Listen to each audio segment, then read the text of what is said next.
دیکھیں یہ زبان بڑی گھٹیا تھی اور بڑی غلیظ زبان تھی. میں یہ توقع نہیں کر رہا تھا اور میں نے کبھی بھی ایسی زبان اپنی زندگی میں نہ استعمال کی نہ کسی کو اپنے خلاف استعمال کرنے دی ہے. اس سوال کا جواب تو علی امین گنڈا پور کو دینا پڑے گا کہ انہوں نے ایسی گھٹیا زبان استعمال کیوں کی اور اس کی وجہ کیا ہے. کیونکہ انہوں نے استعمال کی ہے تو یہ سوال ان سے پوچھا جانا چاہیے کہ آپ اس کا ریزن دیں. وہ اگر کوئی ریزن دے تو میں اس کا جواب دوں نا. وہ تو دھڑا دھڑ گالی ہے اور کچھ بھی نہیں ہے اس میں. مجھے پی ٹی آئی کے لوگوں نے کہا جی کہ ہم جو لوگ شہید ہوئے نا ان کے لواحقین کو مدعی بنانا چاہتے ہیں. تو پھر میں نے انہیں شاباش دی. یعنی یہ لڑائی جو ہے وہ ان کے لواحقین کی لڑائی ہے اور ان کا کوئی ذاتی جھگڑا تھا اس حکومت کے ساتھ اور وہ آئے تھے وہاں پہ لڑنے کے لیے. اور بھائی پاکستان تحریک انصاف ایک پولیٹیکل پارٹی ہے, اس کے کارکنوں کو شہید کیا گیا ایک پولیٹیکل ایونٹ میں.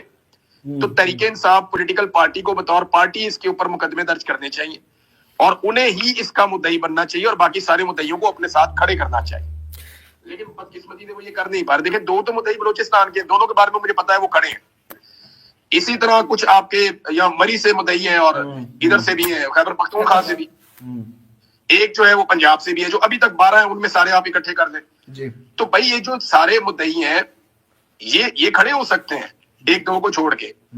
تو آپ کم سے کم پلیٹ فارم تو دیں, آپ کم سے کم یہ نیت تو شو کریں. آج 8 دن کے بعد آپ مجھے بتائیں کہ حکومت کو یہ 8 دن کس نے دیے کہ آپ جائیں اور جا کے مدعیوں کی فیملیوں کو قابو کر دیں. جی یس, یہ 8 دن کا ٹائم دیا گیا نا حکومت کو کہ جی آپ کے پاس 8 دن ہے, جائیں اور جا کے تسلی سے اپنا کام کر لیں. ہم 8 دن تک کوئی مقدمہ نہیں کروائیں گے. اب ہو سکتا ہے حکومت کا کام مکمل ہو گیا اور نہیں ہوا تو 2 دن اور مل جائیں گے انہیں. تو یہ تو بھائی ایف آئی آر کی جو درخواست ہے وہ پہلے 24 گھنٹے میں دے دینی چاہیے تھی. دیکھیں لطیف کھوسہ کے اوپر کوئی مقدمہ درج نہیں ہے, بیرسٹر علی ظفر کے اوپر کوئی مقدمہ درج نہیں ہے, سلمان نیازی کے اوپر کوئی مقدمہ درج نہیں ہے, اسی طرح بیرسٹر گور پہ بھی مقدمہ درج نہیں ہے, اسی طرح بیرسٹر گور کے علاوہ علی محمد خان صاحب ہیں اور بہت سارے لوگ, اور یہ سارے وکیل ہیں. بھائی جب ان پہ مقدمے درج نہیں ہیں تو انہیں چاہیے نا کہ یہ جائیں اور جا کے تھانے کے اندر مقدمے کی درخواست دیں.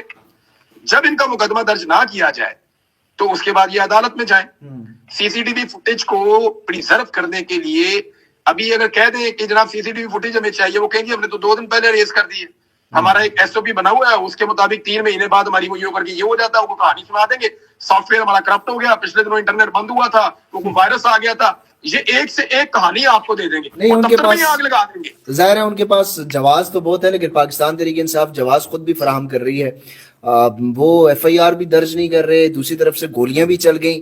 تو عمران بھائی اب آگے معاملہ آگے بڑھے گا کیسے؟ عمران خان نے بھی کہا ہے کہ میرے پاس ایک ٹرمپ کارڈ ہے, وہ ٹرمپ کارڈ کیا ہو سکتا ہے اور اب آگے کیا ہوگا, آپ کیا سمجھتے ہیں؟ اسی کے ساتھ عمران بھائی یہ بھی شامل کر لیجئے گا کہ آپ نے کہا کہ لوگوں کو اٹھایا جا رہا ہے اور جس طرح کا وہ ایکسپیکٹڈ بھی تھا, 9 مئی کے بعد بھی اسی طرح کی فیشزم پی ٹی آئی کو دیکھنے میں آئی. اب شاید اس میں مزید اضافہ ہو رہا ہے, وہ تھریش ہولڈ بڑھتا جا رہا ہے.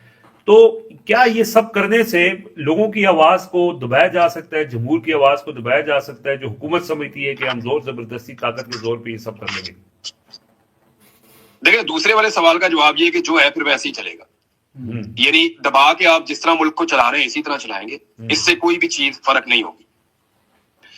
یعنی 9 مئی سے لے کے اب تک پاکستان جیسے چلا ہے, یہ 26 نومبر سے لے کے آنورڈ بھی پاکستان, اگر آپ نے وہی فارمولا رکھنا ہے تو پھر اسی طرح چلے گا. اگر وہ بڑا آئیڈیل اور بڑا اچھا آپ کو لگتا ہے تو پھر آپ ایسے ہی چلا لیں, اس سے کوئی فرق نہیں پڑتا. دیکھیں پاکستان کے لوگ یہ طے کر چکے ہیں شکلیں پسند نہیں ہیں انہیں اور وہ انہیں نہیں دیکھنا چاہتے, وہ انہیں رد کر چکے ہیں, ان کو لا کے زبردستی مسلط کر دیا گیا ہے. تو لوگ تو اس کو مانیں گے نہیں. دوسرا دیکھیں ہم وکٹم بلیمنگ نہیں کر رہے, ہم شہدا کے لیے آواز اٹھا رہے ہیں. ہم نے ان لوگوں کو ناچتے گاتے اپنے لیڈر کو آزاد کروانے کے لیے آتے ہوئے دیکھا. انہیں یہ وعدے کر کے لایا گیا کہ ہم عمران خان کو لینے جا رہے ہیں, ہم اس کو لے کر واپس آئیں گے. وہ آنکھوں میں خواب سجائے ہوئے آئے تھے سارے کہ مہنگائی سے ہماری کمر ٹوٹ گئی ہے, ہمارا بیڑا غرق ہو گیا, ہماری اکانومی تباہ ہو گئی, ہمارے پلے ککھ نہیں چھوڑا, ہمارے انسانی حقوق معطل ہو گئے, ہمارا مینڈیٹ چوری ہو گیا, ہر چیز اس ملک کی برباد کر دی گئی, عالمی سطح پہ پاکستان کی رسوائی ہو رہی ہے. ایک آدمی ہے جو ہماری عزت شاید واپس لا کر دے سکتا ہے, پولیٹیکل آدمی ہے نا, حکومت میں آگے ناکام بھی ہو سکتا ہے, کامیاب بھی ہو سکتا ہے, پاسبلٹی ہے. لیکن لوگوں کو اس سے امید بندی ہے, اسی لیے لوگوں نے اس کو ووٹ ڈالا تھا. اب لوگ آنکھوں میں سپنے سجا کے اپنی لیڈرشپ کے ساتھ آئے تھے اور وہ لوگ وہاں پہ شہید کر دیے گئے. بہت ساروں کو گولی لگی, 100 سے زیادہ رپورٹ ہو رہے ہیں کہ جن کو گولی لگی ہے. اب یہ لوگ جو ہے ان کو انصاف کون لے کر دے گا؟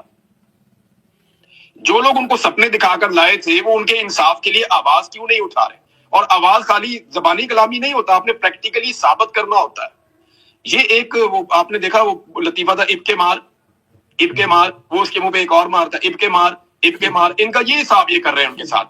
یہ مبی ریڈی کی عادت ہے پاکستان تحریک انصاف کی. ان کو کم سے کم دیکھیں، میں ان کو یہ نہیں کہہ رہا کسی جا کے گلے پڑ جاؤ، میں تشدد کے اور بدامنی کے سخت خلاف ہوں، لیکن میری یہ گزارش ہے کہ جو ناانصافی ہوئی ہے اس کے خلاف اٹھ کر کھڑے ہو جانا، یہ ہر زیرو کا، جتنے بھی لوگ جنہیں شعور ہے ان سب کا یہ حق ہے.